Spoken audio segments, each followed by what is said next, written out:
I'm 5 weeks into an 8-week weight loss experiment, and I am currently down 20 pounds, have 3 weeks to go. I'll probably end up down about 25 or 26 pounds. In this video, I'll be talking about fasting as it pertains to weight loss, as well as some of the other benefits.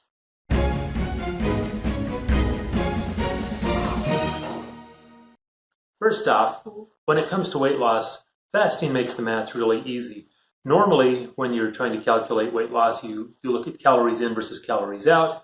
In the case of fasting, there are no calories in, and so you simply look at calories out. A typical person burns 2,000 to 3,000 calories a day with normal levels of activity.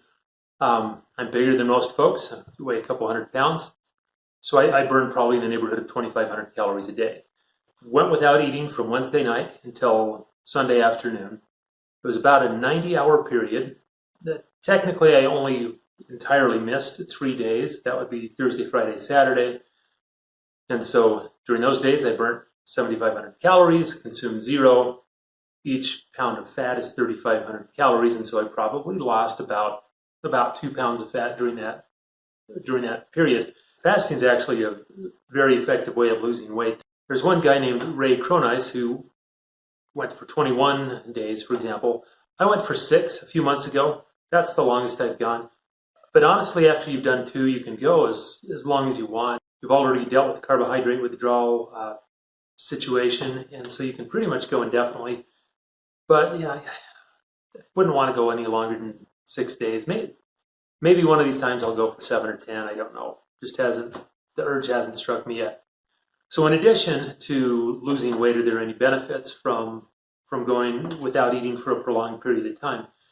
The short answer is yes, there are. There's quite a few. Caloric restriction has consistently shown to be one of the best ways of boosting longevity. Everything from yeast to mice to anything they've been able to test.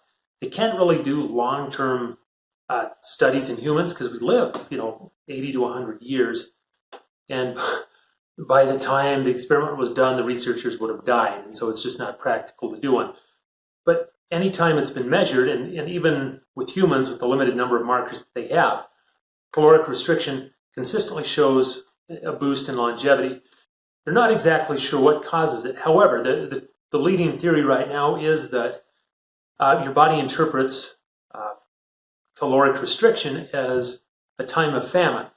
And from an evolutionary standpoint, there wasn't a lot of value in reproducing during a time of famine. So essentially your body says, let's get through this period of famine and then resume life on the other side. And so it would essentially extend your life. Nowadays, when we don't have times of famine and there's abundant food everywhere, people reach reproductive maturity at an earlier age. And so essentially you can game the system by living in a time of plenty, but choosing conditions of famine for yourself. There's an alternate approach, which I won't talk about today. It's called intermittent fasting, where you basically limit the time window during every given day when you eat. Some of the benefits of fasting, not related to weight loss, are that after about 2 days, your body goes into an autophagy process. It starts looking for, it holds layoffs essentially. It looks for things that aren't pulling their weight. It looks for cells that have been damaged, cells that aren't functioning well. Fasting, in fact, it's no longer woo-woo science. It's recommended for people who are about to undergo some types of chemotherapy because it has an added benefit not available simply through chemotherapy. They respond better to chemotherapy if they're in a fasting state. In my own personal experience, I commented on this in another video, but my scars shrunk down, scar tissue went away. It's kind of gross that you digest your own scars, but that happens. After about 2.5, 3 days-ish, you start getting rid of used white blood cells. You can lose up to 30-ish% of your white blood cells.